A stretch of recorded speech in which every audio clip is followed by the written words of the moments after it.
ಓಂ ಶ್ರೀ ಗುರು ಬಸವಲಿಂಗಾಯ ನಮಃ.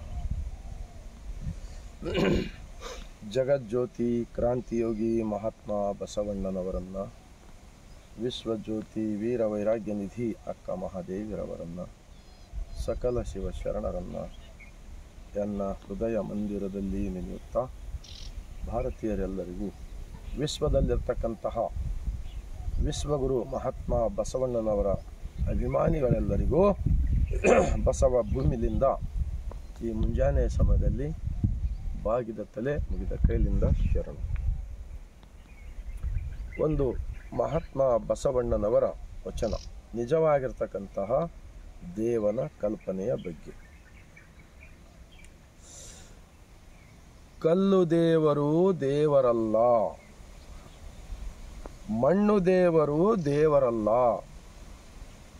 ಮರ ದೇವರು ದೇವರಲ್ಲ, ಪಂಚಲೋಹಗಳಿಂದ ಮಾಡಿದ ದೇವರುಗಳು ದೇವರಲ್ಲ. ಶ್ವೇತ, ಬಂದ, ರಾಮೇಶ್ವರ, ಗೋಕರ್ಣ, ಕಾಶಿ, ಕೇದಾರ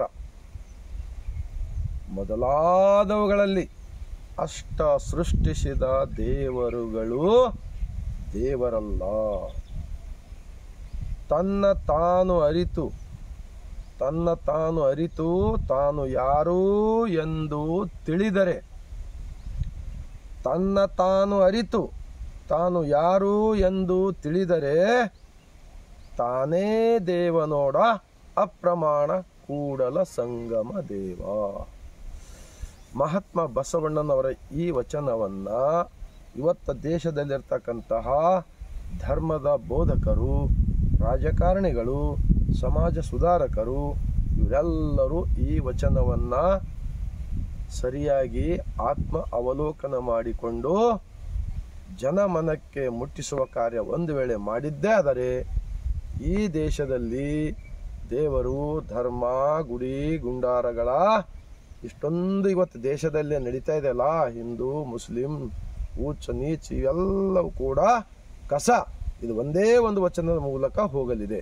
ಕಾರಣ, ಈ ನಮ್ಮ ಒಳಗಡೆ ಇರ್ತಕ್ಕಂತಹ ಸೃಷ್ಟಿಕರ್ತನ ಚೇತನ ಜ್ಞಾನವೇ ನಮ್ಮೊಳಗೆ ಇರುವುದರಿಂದ ಬಸವಣ್ಣನವರು ಮತ್ತು ಶರಣರು ಮಣ್ಣು ಬಿಟ್ಟು ಮಡಿಕೆ ಇಲ್ಲ, ತನ್ನ ಬಿಟ್ಟು ದೇವರಿಲ್ಲ. ಈ ಭೂಮಿಯ ಮೇಲೆ ಬೆಳೆದಿರ್ತಕ್ಕಂಥ ಎಲ್ಲ ಗಿಡ ಮರಗಳು, ಪ್ರಾಣಿ ಪಕ್ಷಿ ಎಲ್ಲಕ್ಕೂ ಕೂಡ ಒಬ್ಬ ದೇವನ ಕನೆಕ್ಷನ್ ಇರುವುದರಿಂದ ನಾವು ಬೇರೆ ಬೇರೆ ಬೇರೆ ಕಡೆ ವಿಂಗಡಣೆ ಮಾಡಿ ಪೂಜೆ ಮಾಡೋ ಬದಲಾಗಿ ನಮ್ಮ ಒಳಗಡೆ ಒಂದು ವೇಳೆ ನಾವು ಧ್ಯಾನಿಸಿ ಪೂಜಿಸಿದರೆ ಎಲ್ಲ ಈ ನದಿಗಳು, ಈ ಗಿಡ ಮರಗಳು, ಈ ಸೂರ್ಯ ಚಂದ್ರ ಆಕಾಶ ಎಲ್ಲವನ್ನು ಒಳಗೊಂಡಿರ್ತಕ್ಕಂಥ ದೇವ ಒಬ್ಬನೇ ದೇವ ಎಂದು ಬಸವಣ್ಣನವರು ವಿಜ್ಞಾನದ ವಚನಗಳನ್ನು ಹೇಳಿದ್ದಾರೆ. ಇಂತಹ ವಿಚಾರಗಳನ್ನು ಇವತ್ತು ಬಹಳ ಬಹಳ ಜರೂರಿ ಇದೆ ಎಂದು ಹೇಳುತ್ತಾ, ತಮ್ಮೆಲ್ಲರಿಗೂ ಸರಿ ಅನಿಸಿದರೆ ಭಾರತ ದೇಶದಲ್ಲಿರ್ತಕ್ಕಂತಹ 145 ಕೋಟಿ ಜನರ ಮನ ಮತ್ತು ಮನೆಗಳಿಗೆ ತಲುಪುವ ಕಾರ್ಯ ಒಂದು ವೇಳೆ ಪ್ರತಿಯೊಬ್ಬರು ಮಾಡಿದ್ದೇ ಆದರೆ ಈ ದೇಶದಲ್ಲಿರ್ತಕ್ಕಂತಹ ಜಾತೀಯತೆ, ಮೇಲು ಕೀಳು, ಭೇದ ಭಾವ ಎಲ್ಲವೂ ಹೊರಟು ಹೋಗಲಿದೆ ಎಂದು ಹೇಳುತ್ತಾ, ಕೊನೆಯದಾಗಿ ಇಡೀ ಜಗತ್ತಿನ ಎಲ್ಲ ಮಾನವ ಲೋಕಕ್ಕೆ ಬಸವ ಭೂಮಿಲಿಂದ ಬಾಗಿದ ತಲೆ ಮುಗಿದ ಕೈಲಿಂದ ಶರಣು.